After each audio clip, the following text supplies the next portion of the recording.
il pilota dell'Alfa Romeo tedesca, che sarà brillante secondo. Giunti con la GTA, deve difendere il suo... Ha già strabiliato tutti al suo debutto italiano nella categoria. Ripongono la loro fiducia nella GTA. Il triestino al via, le GTA dell'Aus Delta balzano al comando.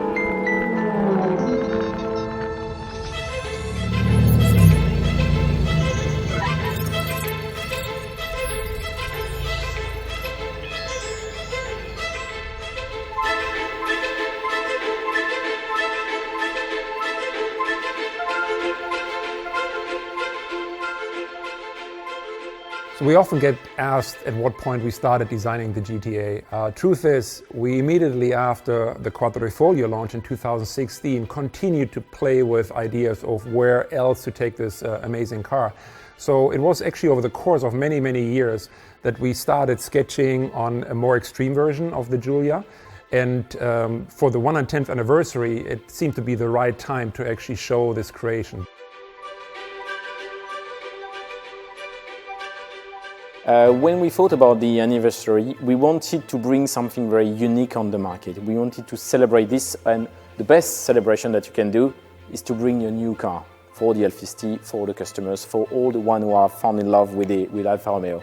So we tried to create a link between the current range that we have with the Giulia and the Stelvio and the history that we had. So really this car, more than the celebration of the anniversary, is a gift. It's a gift for 500 customers, is a gift for 500 people who love Alfa Romeo.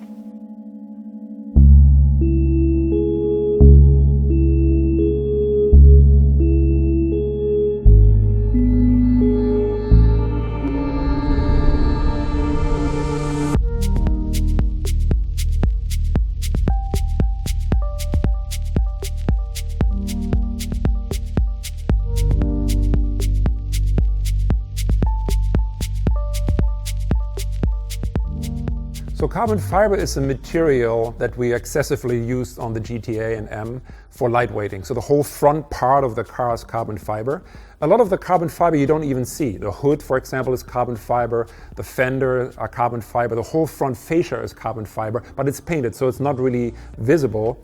But then there's a lot of exposed parts of carbon fiber, the aero pieces. We also have the wheel arch extension in the back, the rear wing. Those are exposed carbon fiber pieces. We actually like very much working with carbon fiber. It's a material that can almost do anything.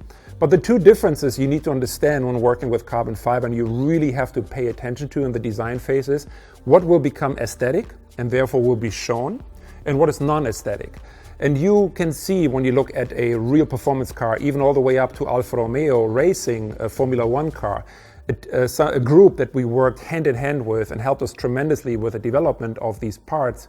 We discovered very much the impact, the aesthetic impact, and the difference between aesthetic carbon fiber and non-aesthetic carbon fiber. So we had to make deliberate choices and made sure that the parts that were exposed really were aesthetic. And what that means is basically you really have to pay attention to the orientation of the carbon fiber weave, for example, whereas when you paint it later, you can't just do it any way you want. So there's really differences in how you have to approach it, but carbon fiber is a wonderful material to work with.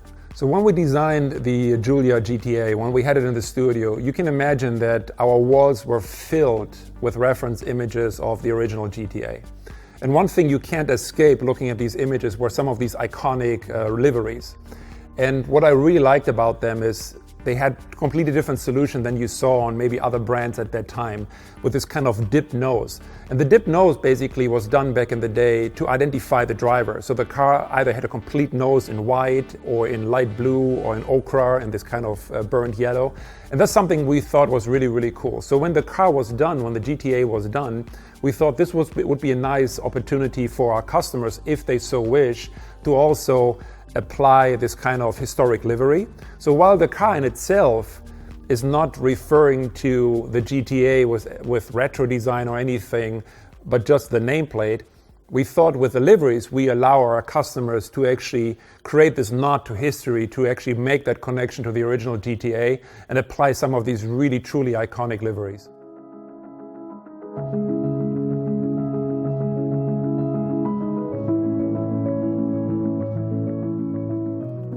I'm Fabio Migliavacca. I'm the head of product marketing for Alfa Romeo in the EMEA market. We decided to achieve 540 horsepower because it was enough to our target. It was a power to weight ratio, and so reducing the weight, we had the possibility to reach the performance that we wanted without adding too much power. Also because the idea was to keep the rear-wheel drive.